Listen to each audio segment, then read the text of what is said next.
श्रीमा Shri Arvind online Shri Arvind पाठचक्र रे योगदान करिथिबा भाई अपा मानक नमस्कार।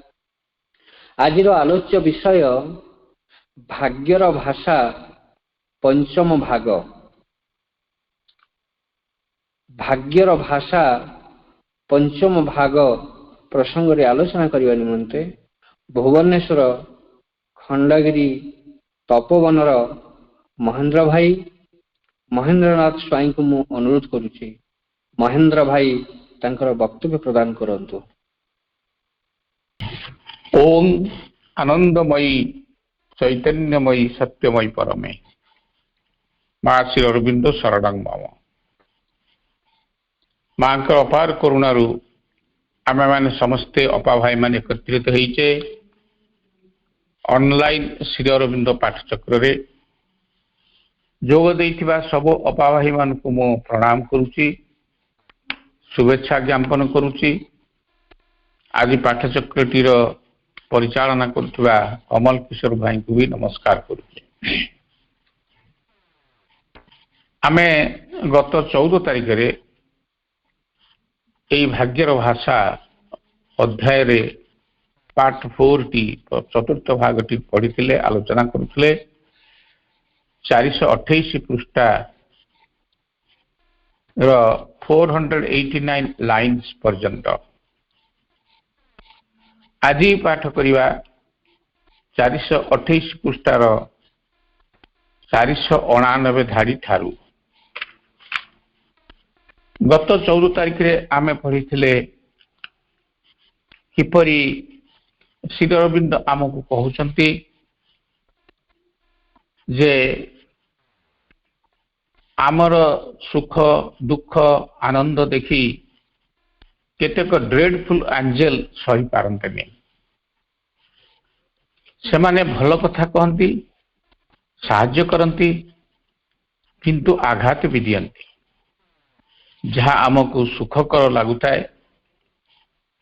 तथापि आमे सेमान को छाड़ी पारू नहीं। आमको कष्ट हुए, बेले बेले सुख भी दियंती, किंतु आमे कष्ट हेले भी तांको छाड़ू नहीं।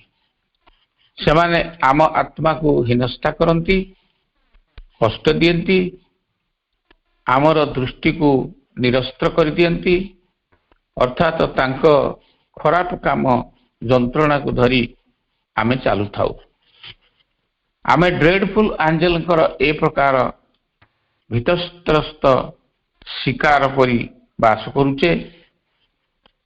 सेई भयंकर परी आमको बाध्य करुचंती तांको शक्त हाथ मुठा को भल पाइबा पाई।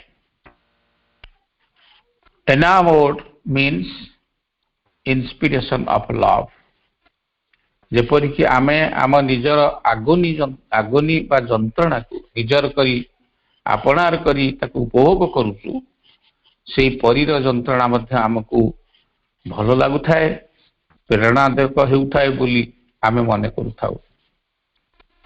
वर्तमान रानी मद्रदेशर साम्राज्ञी सावित्रीकर जननी देवर्षि कहउचंती देवर्षि को नारद को मनीष मानकर स्वभाव आत्मा को न देखिबा।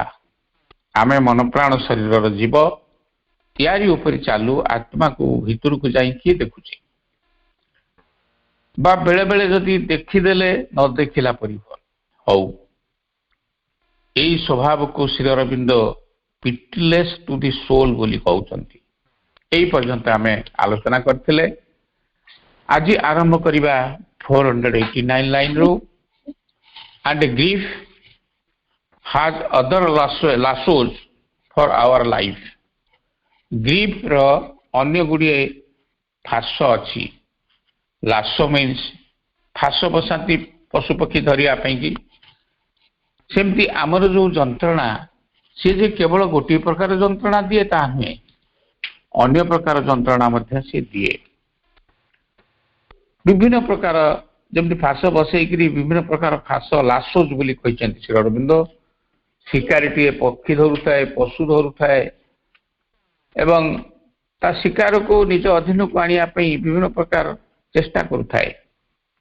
ସେମିତି ଆମର ଫେଟ୍ ଫାସ ବସେଇକିରି ଆମକୁ ଧରିବା ପାଇଁ ଚେଷ୍ଟା କରୁଥାଏ, ଦୁଃଖ ଦିଏ, କଷ୍ଟ ଦିଏ। poignant misery, ଶ୍ରୀ ଅରବିନ୍ଦ କହୁଛନ୍ତି, this is one poignant misery in the world and grief has other lassos for our life. Lasso means a long rope, ଗୋଟେ ଲମ୍ବା ଦଉଡ଼ି ଯାହାର ଗୋଟେ ନୁଜ୍ ଥାଏ, ଗୋଟେ ଫାସ ଥାଏ, ତା ଭିତରେ ପଶୁଟେ ଦୌଡ଼ି ଦୌଡ଼ି ଯାଉ ଯାଉ ତା ଗୋଡ଼ ପଶିଗଲେ ସେ ଟାଣି ହେଇଯାଏ ଏବଂ ସେ ବନ୍ଧନରେ ପଡ଼ିଯାଏ। ଶିକାରୀମାନେ ଏ ବ୍ୟବସ୍ଥା କରିଥାନ୍ତି। ଆମ ଫେଟ୍ ସେମିତି କରିଛି, ଆମକୁ ଯନ୍ତ୍ରଣା ଦଉଛି, ଫାସ ବସେଇକି ଧରୁଛି ଏବଂ ଯନ୍ତ୍ରଣାଟାକୁ ଶ୍ରୀ ଅରବିନ୍ଦ ପଏଗ୍ନାଣ୍ଟ ମିଜେରି ବୋଲି କହୁଛନ୍ତି। ପଏଗ୍ନାଣ୍ଟ ଅର୍ଥ ହେଉଛି ସଡନ ପେନ୍, ବିରୁଡ଼ି ମାରିଦେଲେ, ଷ୍ଟିଙ୍ଗ କରିଦେଲେ ଯେମିତି ଲାଗେ ସେଇ ପ୍ରକାର ଯନ୍ତ୍ରଣା ଆମକୁ ମଧ୍ୟ ଫେଟ୍ ଦିଏ। ଶ୍ରୀ ଅରବିନ୍ଦ କହନ୍ତି, ଏହା ଅଟେ ପୁଣି ଏହି ଜଗତରେ ଦଂଶନ ଯନ୍ତ୍ରଣା ଜାଣ, ଦୁଃଖରେ ରହିଛି ଅନ୍ୟ ଫାସ ସବୁ ନେବା ପାଇଁ ଆମ ପ୍ରାଣ। ଆମକୁ ଯେ ଗୋଟିଏ ପ୍ରକାର ଯନ୍ତ୍ରଣା ହୁଏ, ଦୁଃଖ ହୁଏ, ତା ନୁହେଁ। ଦୁଃଖର ବିଭିନ୍ନ ପ୍ରକାର ଶ୍ରେଣୀ ବିଭାଗ ଅଛି। କୋଉଠି ମନ ଦୁଃଖ ହଉଛି, କୋଉଠି ଶରୀର ଦୁଃଖ ହଉଛି, କୋଉଠି ପ୍ରାଣକୁ ବାଧିଲାଣି, କୋଉଠି ତିନିଟା ଯାକ ଏକାଠି ବାଧିଲାଣି। ଏତେ କଷ୍ଟ ହଉଛି ଯେ ଆମେ ଆମ ଅହଙ୍କାର ବଶତଃ କହୁ, ହେ ପ୍ରଭୁ ମୋତେ ଯୋଉ କଷ୍ଟ ଦେଇଛ ଆଉ କାହାରିକି ଦିଅ ନା। ଆଉ କେତେବେଳେ କହୁ, ଯଦି ମୋତେ କଷ୍ଟ ଦିଅ ସହିବାକୁ ଶକ୍ତି ଦିଅ। ଏଇ ପ୍ରକାର ଭାବରେ ଆମେ ଯନ୍ତ୍ରଣାକୁ ନେଇକରି ବଞ୍ଚିଥାଉ। ଇଏ ବିଭିନ୍ନ ପ୍ରକାର ଫାସ ଆମକୁ ଧରିବା ପାଇଁକି ଭାଗ୍ୟର ଚେଷ୍ଟା। ଶ୍ରୀ ଅରବିନ୍ଦ ଏଠି 428 ପୃଷ୍ଠାର 491 ଲାଇନରେ ଅଦ୍ଭୁତ କଥାଟି ଆମକୁ କହୁଛନ୍ତି। ଅପା ଭାଇମାନଙ୍କୁ ମୋର ଅନୁରୋଧ କରିବି, ଏଇଠିକୁ ଟିକେ ଚିନ୍ତା କରିବେ ଏଇ ଲାଇନଟି। Our sympathies become our torturers. Shri Arvind କହୁଛନ୍ତି, ଆମକୁ ଯେତେ ସିମ୍ପାଥି ମିଳେ, ସିମ୍ପାଥି ମାନେ ସହାନୁଭୂତି, ଆମେ ଭାବୁ ସହାନୁଭୂତିଟି ସେ ପ୍ରକାଶ କଲେ ସେ ଭଲ ଲୋକଟିଏ। କିନ୍ତୁ ଶ୍ରୀ ଅରବିନ୍ଦ କହୁଛନ୍ତି, ଆମକୁ ମିଳୁଥିବା ସହାନୁଭୂତି ମାନେ ଆମକୁ ଟର୍ଚର କରିବା ପାଇଁ, ଯନ୍ତ୍ରଣା ଦେବା ପାଇଁ ଉଦ୍ଦିଷ୍ଟ। ଏହାର ଅର୍ଥ ହେଉଛି, ଧରନ୍ତୁ ମୁଁ ହସ୍ପିଟାଲରେ ଅଛି, ଯେଉଁମାନେ ମୋ ଘରକୁ କେବେ ଆସନ୍ତି ନାହିଁ ସେମାନେ ଆସୁଛନ୍ତି ମୋତେ ଦେଖିବା ପାଇଁ। କଣ ଭାବିବ ଜଣେ ବ୍ୟକ୍ତି, କଣ ଜାଣିବ? ଯେ ଜାଣିବ, ମୁଁ ଭାବିବି ବା ଯିଏ ହସ୍ପିଟାଲରେ ଥିବେ ସେ କଣ ଭାବିବେ, ଇଏ ତ ଦିନେ ଆମ ଘରକୁ ଆସନ୍ତି ନାହିଁ, ବର୍ତ୍ତମାନ ଆସିଛନ୍ତି ମୋତେ ଦେଖିବା ପାଇଁ, ହୟତ ବାହାରେ ପ୍ରଚାର ହେଇଗଲାଣି, ମୁଁ ଆଉ ଫେରିବି ନାହିଁ। ଏଇ ପ୍ରକାର ଚିନ୍ତାଧାରା, ସିଏ ଆସିଛନ୍ତି ମୋତେ ସିମ୍ପାଥି ଦେଖେଇବା ପାଇଁ, କିନ୍ତୁ ସିମ୍ପାଥି ଦେଖିବା ଭିତରେ କୌଣସି ନା କୌଣସି କୋଣରେ ତାଙ୍କର ଏମିତି ଏକ ଭାବ ଅଛି ମୋତେ ଜର୍ଜରିତ କରିବା ପାଇଁ। ତେଣୁ ମା କହିଛନ୍ତି, ସିମ୍ପାଥି ଦେଖିବା ଅପେକ୍ଷା ଘରେ ତୁମେ ରହିକିରି ପ୍ରାର୍ଥନା କରିବ, ମୋତେ ପ୍ରାର୍ଥନା କର, ମୁଁ ଯାଇ ତାଙ୍କୁ ସାହାଯ୍ୟ କରିବି। ତାପରେ ଆଉ ଗୋଟେ ଉଦାହରଣ ଧରନ୍ତୁ, ଜଣଙ୍କର ଗୋଡ଼ ଭାଙ୍ଗିଗଲା। ଯଦି 100 ଲୋକ ଦେଖିବାକୁ ଆସନ୍ତି ତାକୁ, ତା ଭିତରେ 95 ଜଣ କହିବେ ଭଲ ହେଇଛି ମନେ ମନେ, ଆଉ 5 ଜଣରୁ 4 ଜଣ ଲୋକ କହିବେ ଯାଇ ହଉ ତାକୁ ଟିକେ ବିଶ୍ରାମ ମିଳିଯାଇଛି, ଫକର ଫକର ଦୌଡୁଥିଲା, କଣ କୁଆଡେ ଖେଦି ଯାଉଥିଲା। ଦେଖନ୍ତୁ, ହୟତ ଜଣେ ଲୋକ ପ୍ରାର୍ଥନା କରିବ, ମୋ ବନ୍ଧୁ କଷ୍ଟ ଭୋଗୁଛନ୍ତି, ହେ ପରମ ପ୍ରଭୁ ମା ଶ୍ରୀ ଅରବିନ୍ଦ ତାଙ୍କୁ ତାଙ୍କ କଷ୍ଟ ଲାଘବ କରିଦିଅନ୍ତୁ, ଟିକେ ଉପଶମ କରିଦିଅନ୍ତୁ। ତେଣୁ ୟାକୁ ଲକ୍ଷ୍ୟ କରିକି ଶ୍ରୀ ଅରବିନ୍ଦ ଏଠି କହୁଛନ୍ତି, ରାଣୀ କହୁଛନ୍ତି ଦେବର୍ଷି ନାରଦଙ୍କୁ, ଏଇ ଜଗତରେ ଆମକୁ ଯେତେ ସବୁ ସିମ୍ପାଥି ମିଳୁଛି, ଆମକୁ ଯେତେ ସବୁ ଭାବ ଆମର ସହାନୁଭୂତି ମିଳୁଛି, ସେଗୁଡ଼ିକ କେବଳ ଆମକୁ ଯନ୍ତ୍ରଣା ଦେବା ପାଇଁ ଉଦ୍ଦିଷ୍ଟ। कौन ना कौन जगार भितर एमती गोटे भावटी अच्छी जो भावटी अहंकार वशतः टाणी आनी मो प्रति सहानुभूति प्रदर्शन करी मते कष्ट दवाई। तापरे रानी कहते पुणी कही चली कथा जहाँ भावुं से नारद आगे प्रकाश करुँच से कहते strength have I my own punishment to bear मते शक्ति दिखाई मते जो दंड मिल सहीवाई आउ कौन नुहे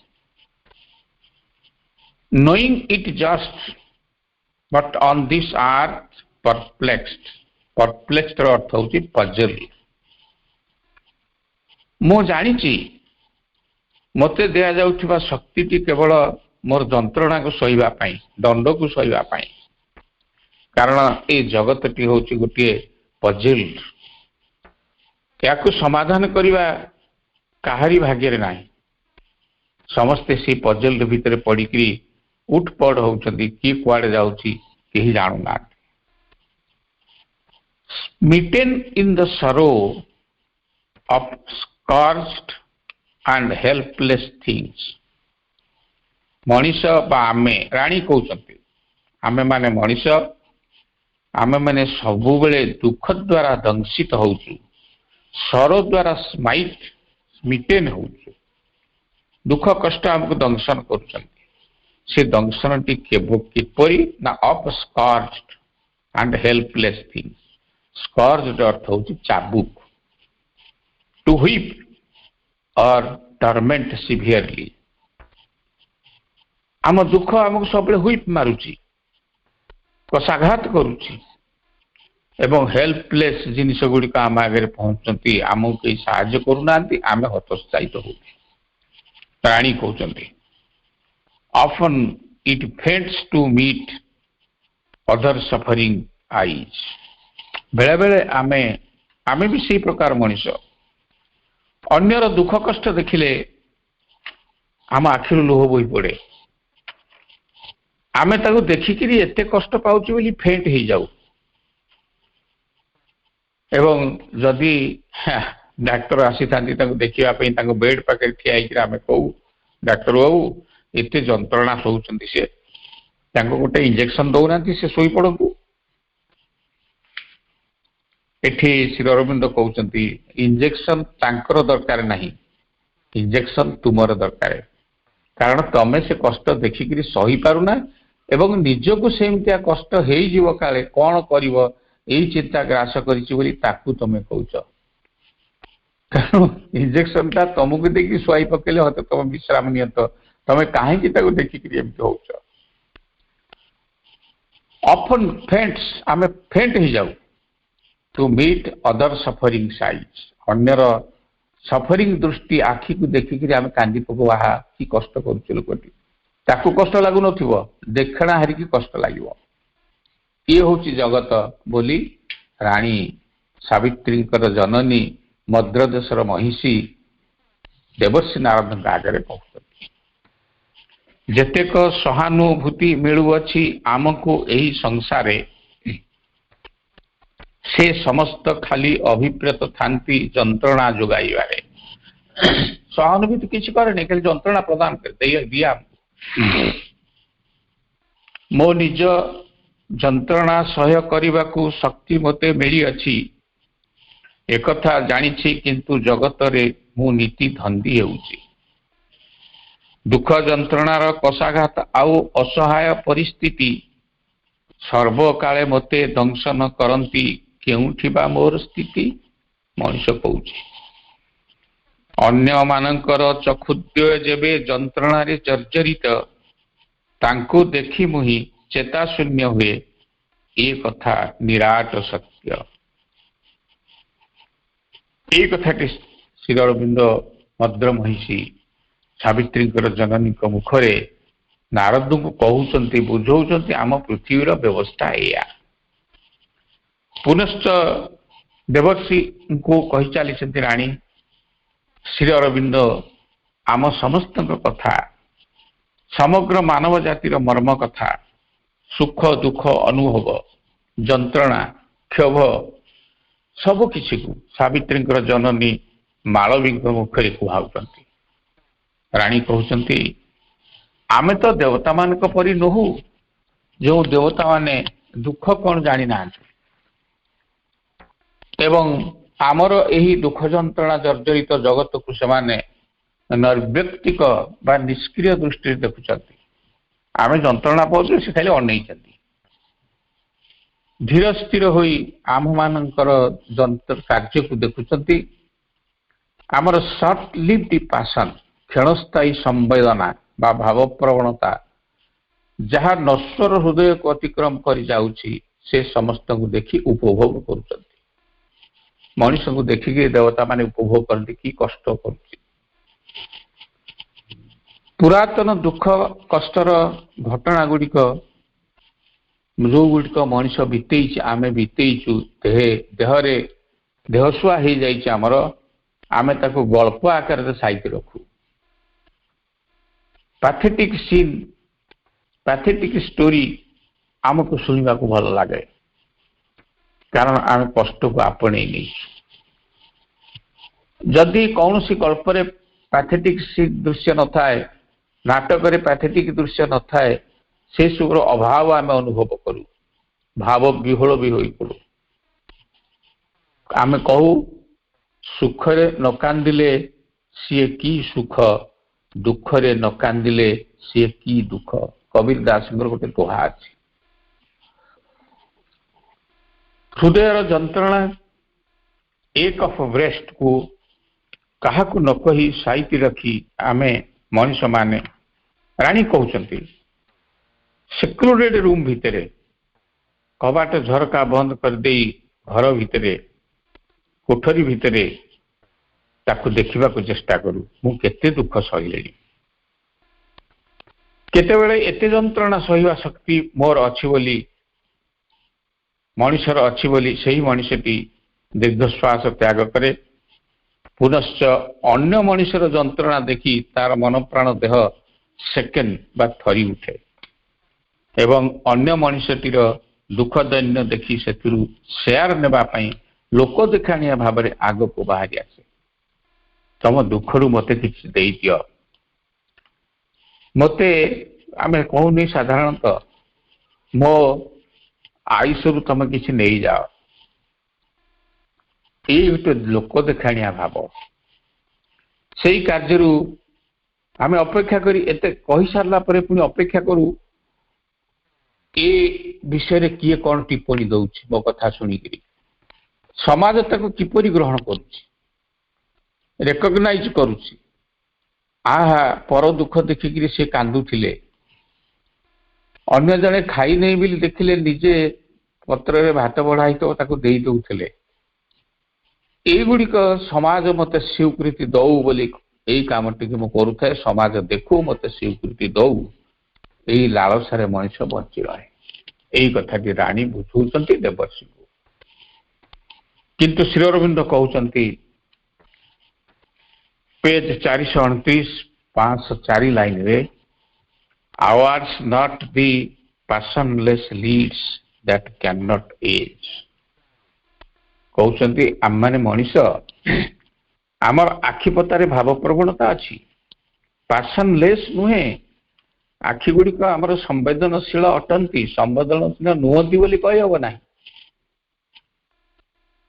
କାହିଁକି ନା ଆମ ଆଖିପତାକୁ କଣ ବୟସ ବଢେ ନାହିଁ କି? ମୋ ବୟସ ବଢେଇବା ସାଙ୍ଗେ ସାଙ୍ଗେ ମୋ ଆଖିପତାର ବୟସ ମଧ୍ୟ ବଢେ। ତେଣୁ ମଣିଷ ଯଦି କହିବ ମୋ ସମ୍ବେଦନଶୀଳତା ମୋ ଆଖିପତା ଭିତରେ ଅଛି, କିନ୍ତୁ ତାକୁ କଣ ବୟସ ବୃଦ୍ଧି ଘଟୁନାହିଁ କି? ଘଟୁଛି। କିନ୍ତୁ କେହି କହିପାରିବେ ନାହିଁ ମୋ ଆଖିପତାର ବୟସ ବୃଦ୍ଧି ହେଉନାହିଁ ବୋଲି। ପୁନଶ୍ଚ କହୁଛନ୍ତି ଶ୍ରୀ ଅରବିନ୍ଦ, ସବୁ ଦେଖି କିଛି ନ ଦେଖିଲା ପରି ଯଦି ସ୍ୱର୍ଗ ରାଜ୍ୟ ହୁଏ, ତାକୁ ସହିବାକୁ ମାନବଙ୍କ ପକ୍ଷେ ଅତି ଦୁର୍ବିସହ ହୁଏ। ଆମରି ନିଜର ଦୁଃଖ ଓ ଯନ୍ତ୍ରଣା ଯଥେଷ୍ଟ ନ ହୁଏ ବୋଲି ସକଳଙ୍କ କଷ୍ଟ ଆମେ ଆପଣାଇ କାଳ କାଟୁଥାଉ ଖାଲି। ଅଜଣା ଅଶୁଣା ଲୋକଟିଏ ପାଇଁ ଆମ ହୃଦୟ କାନ୍ଦୁଥାଏ। ହେ ମହର୍ଷି ଜାଣ, ଏ ମୋର କନ୍ୟା, ମୋ ହୃଦୟ ରତ୍ନଟିଏ। ଏତେ କଥା କହିସାରିଲା ପରେ ରାଣୀ କହୁଛନ୍ତି, even A strangers anguish rends my heart। ଗୋଟିଏ ଅଜଣା ଅଶୁଣା ଲୋକର କଷ୍ଟ ଦେଖିଲେ ମୋ ହୃଦୟ କର୍ତ୍ତିତ ହୋଇଯାଏ, ଛିଣ୍ଡିଯାଏ, ଫାଟିଯାଏ, ରେଣ୍ଡ ହେଇଯାଏ। କିନ୍ତୁ ଏଇ ଯୋଉ କନ୍ୟାଟି ଠିଆ ହେଇଛି ସେ ତ ମୋ ଝିଅ। ଶ୍ରୀ ଅରବିନ୍ଦଙ୍କର ଅପୂର୍ବ ଲାଇନଟିଏ, and this, O Narad, is my well loved child। ଇଏ ହେଉଛି ମୋର ସବୁଠାରୁ ଭଲ ପାଏ ମୁଁ ଯାହାକୁ, ସେଇ କନ୍ୟା ରତ୍ନଟି ହେଉଛି ମୋ ହୃଦୟର ରତ୍ନଟିଏ। ଏବଂ ଏଇଟା କହିସାରିଲା ପରେ ରାଣୀ ମହର୍ଷି ନାରଦକୁ ଡାଇରେକ୍ଟ ପ୍ରଶ୍ନ ପଚାରୁଛନ୍ତି, କହିଦଉନା ୟା ଭାଗ୍ୟରେ କଣ ଅଛି? hide not from us our doom if doom is ours। ଯଦି ଆମ ଭାଗ୍ୟରେ ମୃତ୍ୟୁର ଯନ୍ତ୍ରଣା ଲେଖା ଅଛି ତାହା ହିଁ ସବୁଠାରୁ ଅମଙ୍ଗଳକର ବୋଲି ଆପଣ ଜାଣିଛନ୍ତି, ତାହେଲେ ଆପଣ ପ୍ରକାଶ କରିଦିଅନ୍ତୁ। This is the worst and unknown face of a fate, a terror ominous, mute, felt more than seen। ଟେରରକୁ ଦେଖିଦେଲେ, ଜାଣିଦେଲେ ତା ଶକ୍ତି କମିଯାଏ, କିନ୍ତୁ ଅମଙ୍ଗଳକର ଭୟ ଯଦି ଥାଏ ତା ବିଷୟରେ ତାକୁ ଯଦି ନ ଦେଖାଉ ଆମେ, ସେ ବେଶୀ କଷ୍ଟ ଦିଏ। ବିହାଇଣ୍ଡ ଆୱାର ସିଟ୍, କାରଣ ଏଇ ଅମଙ୍ଗଳକର ଜିନିଷଟି, ଫେଟଟି, ଅମଙ୍ଗଳ ଭାଗ୍ୟଟି, ମିସଫର୍ଚ୍ୟୁନଟି କଣ କରେ ନା ସବୁବେଳେ ଆମେ ବସିଥିଲା ବେଳେ ଆମ ସିଟ୍ ପଛରେ ଠିଆ ହେଇଥାଏ। ଆୱାର କାଉଚ୍ ବାଇ ନାଇଟ୍, ରାତିରେ ଆମେ ଯେତେବେଳେ ଶୋଉ ଆମ ସହିତ ସେ ଶୋଉଥାଏ। A fate lurking in the shadow of our heart, ଆମ ହୃଦୟରେ ସବୁବେଳେ ଏଇ ଫେଟ୍ଟି ଲର୍କିଂ ଅର୍ଥାତ୍ ଆଖି ମିଟିକା ମାରୁଥାଏ। The anguish of the unseen that waits to strike, ଏବଂ ଅଦୃଶ୍ୟ ସବୁବେଳେ ଦୁଃଖ ଯନ୍ତ୍ରଣା ଦେଇକିରି ଅପେକ୍ଷା କରିକି ଥାଏ ଆମକୁ କେତେବେଳେ ଷ୍ଟ୍ରାଇକ୍ କରିବ, ଠେଲିଦବ, ମୃତ୍ୟୁ ମୁଖରେ ପକେଇଦବ। ତେଣୁ ହେ ନାରଦ ମହର୍ଷି, ଆପଣ ଜାଣିଛନ୍ତି, ଆପଣ କହିଦିଅନ୍ତୁ, to know is best however hard to bear. ସହିବାଟି ଯେତେ କଷ୍ଟ ହେଲେ ମଧ୍ୟ ଜାଣିବା ସବୁଠୁ ଭଲ। ସହିବା କଷ୍ଟକୁ ଆଗୁ ଚିହ୍ନିଗଲେ କରେ ନାହିଁ କଲବଲ। କଷ୍ଟକୁ ଯଦି ଆଗରୁ ଆମେ ଚିହ୍ନିଗଲୁ ସେ ଆମକୁ ଏତେ କଲବଲ ଆଉ କରିବ ନାହିଁ। ଏତେ କଥା ଶୁଣି ସାରିଲା ପରେ ଦେବର୍ଷି ପ୍ରସ୍ତୁତ ହେଉଛନ୍ତି ମଦ୍ର ସାମ୍ରାଜ୍ୟକୁ ଉତ୍ତର ଦେବା ପାଇଁ। 429 ପୃଷ୍ଠା 519 ଲାଇନରେ, when cried the sage piercing the mother's heart, forcing to steal the will of Savitri, his words set free the spring of cosmic fate। Narada ଏତେ କଥା ଶୁଣିଲେଣି, ତତ୍ପରେ ଉଚ୍ଚସ୍ୱରରେ ମଧ୍ୟ ସମ୍ରାଜ୍ଞୀ ସାବିତ୍ରୀଙ୍କର ଜନନୀକୁ ଲକ୍ଷ୍ୟ କରି ଦେବର୍ଷି ନାରଦ ତାଙ୍କ ପ୍ରଶ୍ନର ଉତ୍ତର ଦେଉଛନ୍ତି। ତାଙ୍କ କଥାର ଶକ୍ତି ସାବିତ୍ରୀଙ୍କର ଇଚ୍ଛା ଶକ୍ତିକୁ ଆହୁରି ଦୃଢ଼ କରିଦେଇଛି। ନାରଦ ଯୋଉ ଭାଷାରେ କଥା କହୁଛନ୍ତି, ଶକ୍ତିଶାଳୀ ଭାଷା, ସାବିତ୍ରୀ ଯାହା କରିକିରି ଆସିଛନ୍ତି ତାଙ୍କର ଇଚ୍ଛା ଅନୁସାରେ ଆହୁରି ଦୃଢ଼ ହୋଇଯାଉଛନ୍ତି। ସେ ନାରଦଙ୍କ କଥା ଶୁଣିକି ତାଙ୍କ ବାକ୍ୟ କସ୍ମିକ ଫେଟର ସ୍ପ୍ରିଙ୍ଗକୁ ମୁକ୍ତ କରିଦେଉଛି। ସ୍ପ୍ରିଙ୍ଗ ଅର୍ଥ ଜାଣିଛନ୍ତି, ଚାକି ହେଇଯିବ ପୁଣି ଖୋଲିଯିବ। ତେଣୁ କସ୍ମିକ ଫେଟ୍, ଏଇ ସଚରାଚର ବିଶ୍ୱରେ ଯୋଉ ଭାଗ୍ୟଟି କାମ କରୁଛି, ସିଏ ଯୋଉ ସଂକୁଚିତ ହେଇକିରି ଥିଲା, ନାରଦଙ୍କ କଥା ଶୁଣିକି ଆଉ ଟିକେ ଖୋଲି ଯାଉଛି, ଅର୍ଥାତ୍ ଲମ୍ବା ହେଇଯାଉଛି, ସ୍ପ୍ରିଙ୍ଗ ଭଳିଆ ଲମ୍ବା ହେଇଯାଉଛି, ଢିଲା ହେଇଯାଉଛି। ଅର୍ଥାତ୍ ନାରଦ କହୁଛନ୍ତି, ଶ୍ରୀ ଅରବିନ୍ଦ କହୁଛନ୍ତି, ମଣିଷମାନଙ୍କ ହୃଦୟର ଦୁଃଖ ଯନ୍ତ୍ରଣାକୁ महिमा मंडित देवता माने सेमानकर कस्मिक रोड बा सर्वव्यापक विश्वर पथ परिष्कार करिया पाई एक कुठार बा कुल्हाड़ी रूपे व्यवहार करथांती। मनुष्य हृदय दुख जंत्रणा को देवता माने व्यवहार करती तांकर रास्ता परिष्कार करिवारे। आमे तो पुराण मानकरे सुनिछु देवता माने तांकर निजर मर्यादा अक्षुण्ण रखिया पे काहाकु दुख देलेनी, काहाकु रोगग्रस्त करदेलेनी, काहाकु छोटा करदेलेनी, काहाकु कंदेई कंदेई की जीवनटा सारी देलेनी। या करंती तांकर महिमा को सुरक्षा रखिया सुरक्षित रखिया।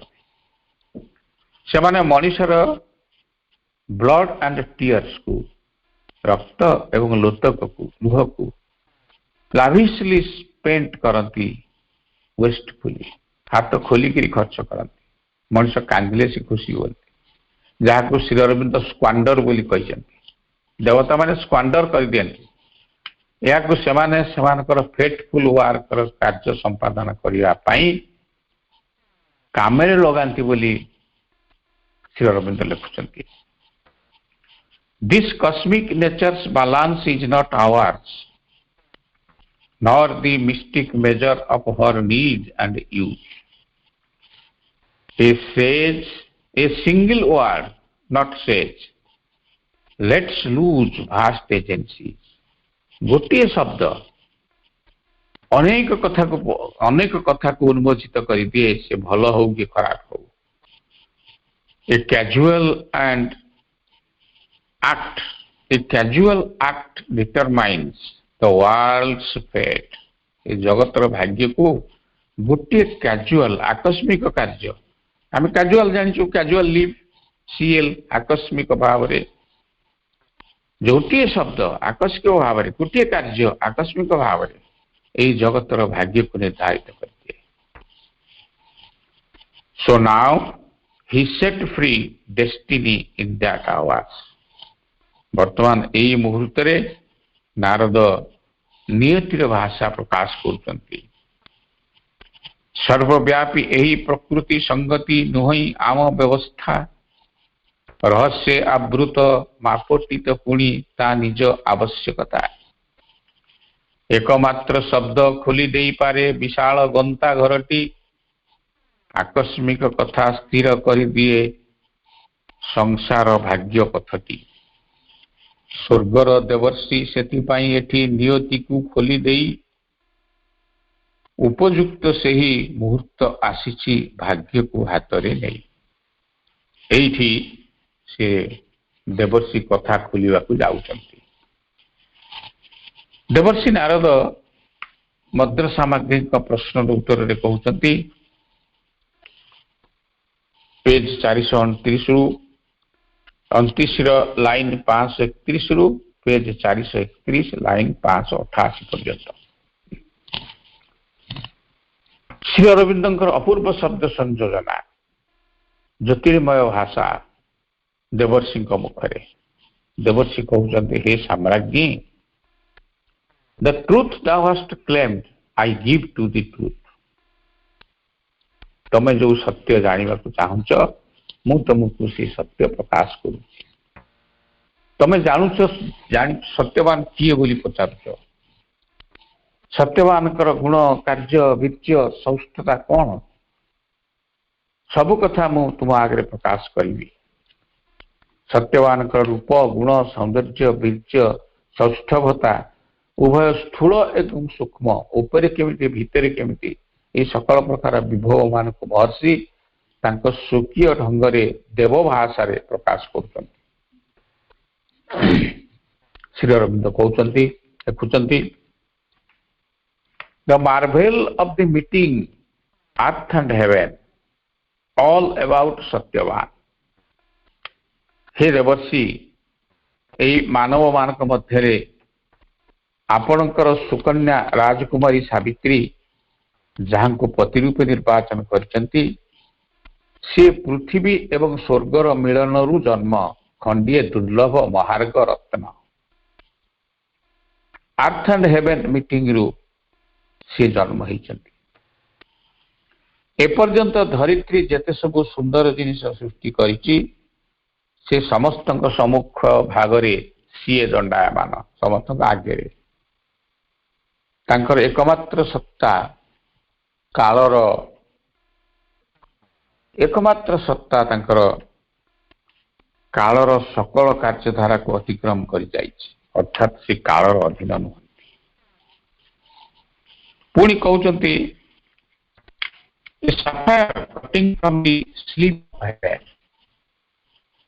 ସିଏ ହଉଛନ୍ତି ଏ ପ୍ରେସିୟସ୍ ଷ୍ଟୋନ୍ ସାଫାୟାର, ଯେ ଯାହାକୁ ଇନ୍ଦ୍ରନୀଳମଣି କୁହାଯାଏ, ବ୍ଲୁ କଲର ସାଫାୟାର ଷ୍ଟୋନ୍। ସିଏ ବିଶାଳ ଏକ ଇନ୍ଦ୍ରନୀଳମଣି ପ୍ରସ୍ତର ଖଣ୍ଡରୁ କଟା ହେଇଥିବା ଖଣ୍ଡେ ଇନ୍ଦ୍ରନୀଳମଣି। କିଏ ନା ସତ୍ୟବାନ, ମହାର୍ଘ ମଣିଷଟିଏ। ସତ୍ୟବାନଙ୍କ ଆତ୍ମା ଦିବ୍ୟାନନ୍ଦରେ ଉଦ୍ବେଳିତ। Delightful is the soul of Satyavan, Shri Aurobindo ଲେଖୁଛନ୍ତି। ପୁନଶ୍ଚ ସିଏ ହଉଛନ୍ତି ଅନନ୍ତ ଅସୀମ ସ୍ୱର୍ଗୀୟ ଆନନ୍ଦରୁ ନିର୍ଗତ ଏକ ଆନନ୍ଦ ରଶ୍ମିଟିଏ। ଆନନ୍ଦମୟ ସଙ୍ଗୀତର ମୂର୍ଚ୍ଛନାରେ ସିଏ ହେଉଛନ୍ତି ନୀରବ ଜାଗ୍ରତ ସ୍ୱରୂପ। ଯେତେ ପ୍ରକାର ବିଶେଷଣ ଅଛି ଶ୍ରୀ ଅରବିନ୍ଦ ସତ୍ୟବାନକୁ ତା ସବୁ ପିନ୍ଧେଇ ଦେଇଛନ୍ତି। ଆମେ କେବଳ ଜାଣିଥିଲୁ ସତ୍ୟବାନ ବର୍ଷକରେ ମରିବେ ଏବଂ ଅନଫର୍ଚୁନେଟ ସତ୍ୟବାନଙ୍କ ନାଁ ମଧ୍ୟ କେହି ତାଙ୍କ ପିଲାଙ୍କୁ ଦିଅନ୍ତି ନାହିଁ। କିନ୍ତୁ ଶ୍ରୀ ଅରବିନ୍ଦ କହୁଛନ୍ତି ସେ ତ ମହାର୍ଘ ମଣିଟିଏ, ଇନ୍ଦ୍ରନୀଳମଣି ପାହାଡରୁ କଟା ହେଇଥିବା ଖଣ୍ଡେ ପଥର। ତାପରେ କହୁଛନ୍ତି ସତ୍ୟବାନଙ୍କର ଭ୍ରୁଲତା ଦ୍ୱୟ ମଧ୍ୟରେ ଏ ଡିଭିନିଟି ଆଣ୍ଡ କିଙ୍ଗଲିନେସ,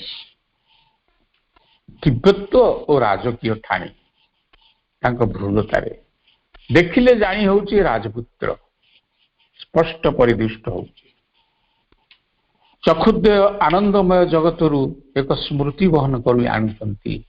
ଆଖିକୁ ଦେଖିଲେ ଆନନ୍ଦ କଣ, ଉପର ଆନନ୍ଦଟି କଣ, ତାକୁ ଜଣେ ଚିହ୍ନି ପାରିବ, ଅର୍ଥାତ୍ ଆନନ୍ଦପୂର୍ଣ୍ଣ ଚକ୍ଷୁ।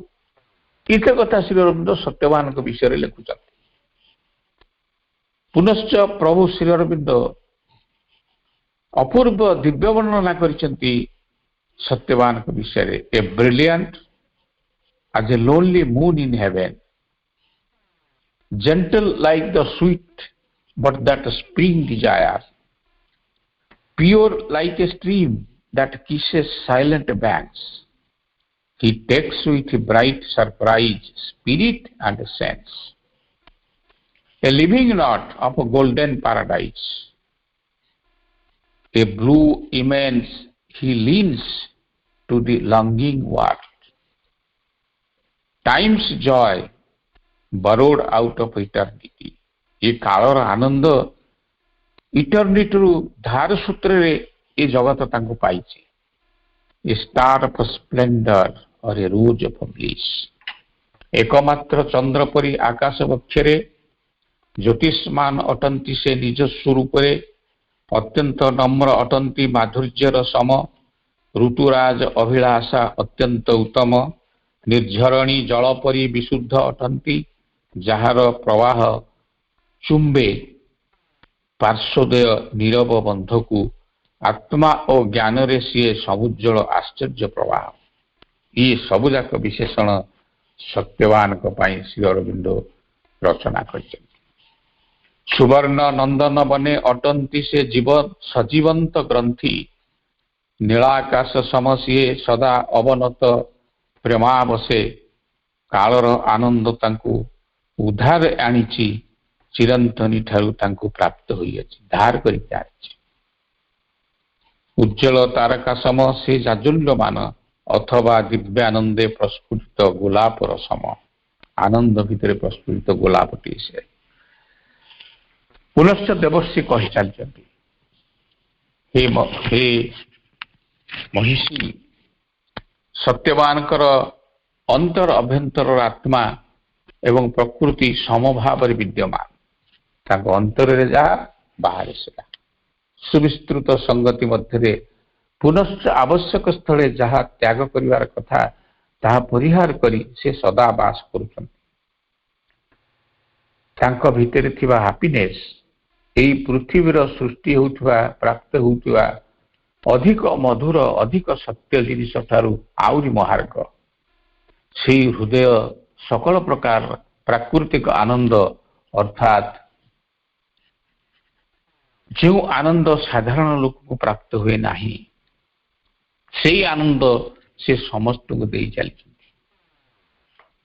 ତାଙ୍କ ପରିଭାଷା ବହନ କରୁଛି ଅନନ୍ତ ସତ୍ୟ ଉଜ୍ଜଳ ଆଲୋକ, ବିସ୍ଫାରିତ ନେତ୍ରେ ସିଏ ମିଶୁଛନ୍ତି ଦିବ୍ୟ ଶକ୍ତି ସହ ମୁକ୍ତ ମନେ ସାଧାରଣ ଭାବରେ ଉତ୍ପ୍ରେରକ। ସାଧାରଣ ଲୋକଟିଏ ପରି କିନ୍ତୁ ତାଙ୍କ ଆଖି ଦେହରେ ଆଖି ବିସ୍ତାରିତ ବିସ୍ତୃତ ଆଖି ସମସ୍ତଙ୍କ ସହିତ ସେ ମିଶି ପାରୁଛନ୍ତି।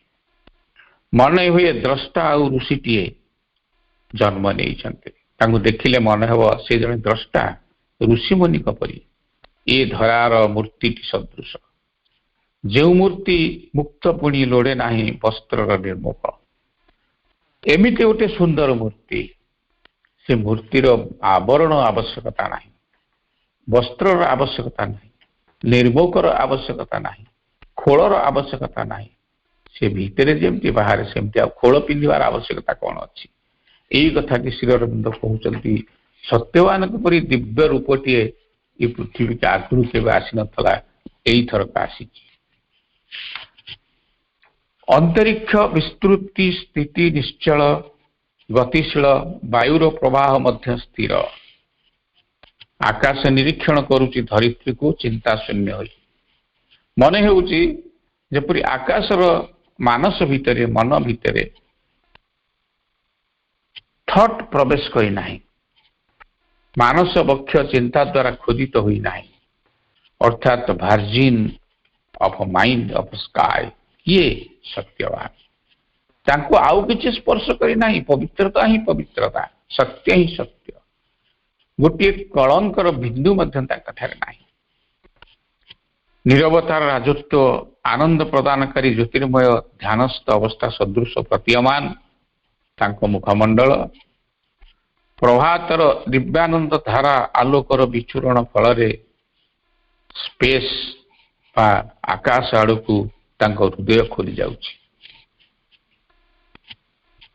ତେଣୁ ଶ୍ରୀ ଅରବିନ୍ଦ କହୁଛନ୍ତି, ଲେଖୁଛନ୍ତି, ପାହାଡ଼ ପର୍ବତ ଆନନ୍ଦ ମୁଖର ସବୁଜ ବୃକ୍ଷର ନୃତ୍ୟ, ଦକ୍ଷିଣା ପବନେ ଗୁଣୁ ଗୁଣୁ ହୋଇ ବସାଟିଏ ବୁଣେ ସତେ। ତାର ସମକକ୍ଷ ସମାନ୍ତର ମୂର୍ତ୍ତି ପାରାଲେଲ ଷ୍ଟାଚ୍ୟୁ ସେଠାରେ ତ ରହିଛନ୍ତି। ସୌନ୍ଦର୍ଯ୍ୟ ଭିତରେ ତାର ଜ୍ଞାତି ଜନ, ଅନ୍ତରେ ସାଥୀ ଅଛନ୍ତି। ପିୟର, ପିୟର ଅର୍ଥ ହେଉଛି of the same rank. A will to climb a mortal ecstasy. ତାଙ୍କ ଭିତରେ ଯେଉଁ ଇଚ୍ଛା ଶକ୍ତି, ସେ ଉପରକୁ ଉଠିଯିବା ପାଇଁ ସବୁବେଳେ ଇଚ୍ଛା କରୁଛି। ସେହି ସୌନ୍ଦର୍ଯ୍ୟ ସଂଦର୍ଶନରେ ଉପରକୁ ଉଚ୍ଚତର ଚେତନାକୁ ଉଠିଯିବା ନିମନ୍ତେ ସଦା ସର୍ବଦା ଆର୍ଥ ବିଉଟି ଚାର୍ମ ସାଥୀ ହୋଇଯାଇଛି ସତ୍ୟବାନଙ୍କ ସହିତ ଊର୍ଦ୍ଧ୍ୱତନ ଜଗତକୁ ଯିବା ପାଇଁ। ଏହିପରି ଭାବରେ ଶ୍ରୀ ଅରବିନ୍ଦ ନାରଦଙ୍କ ମୁଖରେ, ଦେବର୍ଷି ନାରଦଙ୍କ ମୁଖରେ ସତ୍ୟବାନଙ୍କ ଭିତରେ ଥିବା ମାଧୁର୍ଯ୍ୟ ଭାବ, ଆନନ୍ଦ କିପରି ସକଳଙ୍କୁ ତାଙ୍କ ପ୍ରତି ଆକର୍ଷଣର କାରଣ ହୋଇଛନ୍ତି ଏବଂ ତାଙ୍କ ସହିତ ଇନ୍ ଏ ଗ୍ଲାଡ ଟେନାନ୍ସି ଖୁସିବାସିରେ ସାଥୀ ହୋଇ ରହିବା ପାଇଁ ଇଚ୍ଛା ପ୍ରକାଶ କରୁଛନ୍ତି। ଟେନାନ୍ସି, ଟେନାନ୍ସି ଅର୍ଥ ଟେନାଣ୍ଟ, ଭଡ଼ା ଘରେ ଯିଏ ରହନ୍ତି, ତାଙ୍କ ସହିତ ରହିବା ପାଇଁ ସେମାନେ କିପରି ଇଚ୍ଛା କରୁଛନ୍ତି, ତାର ନିଖୁଣ ଚିତ୍ର ପ୍ରଦାନ କରିଛନ୍ତି। ପୁନଶ୍ଚ କହୁଛନ୍ତି ଶ୍ରୀ ଅରବିନ୍ଦ ନାରଦଙ୍କ ମୁଖରେ, His strength is like a tower built to reach heaven, a Godhead quarried from the stone of life. Shri Arvind କହୁଛନ୍ତି, ସେ ସତ୍ୟବାନ ହେଉଛନ୍ତି ଏମିତି ଏକ ଦୁର୍ଗ, ସେହି ଦୁର୍ଗ ଉପର ଦେଇକରି ଯେ କେହି ବ୍ୟକ୍ତି ସ୍ୱର୍ଗକୁ ଯାଇପାରିବ। ଏତେ ଶକ୍ତିଶାଳୀ ଦୁର୍ଗଟିଏ, सत्यवान शक्ति दृढ़ भाव दंडायमान एक दुर्ग सदृश टावर पर जहाँ निर्मित होइछि स्वर्ग अर्थात ऊर्ध्वतन चेतना राज्य को उठी जावाई एक माध्यम भाव जीवन खणि प्रस्तर खोदन पूर्वक क्वारी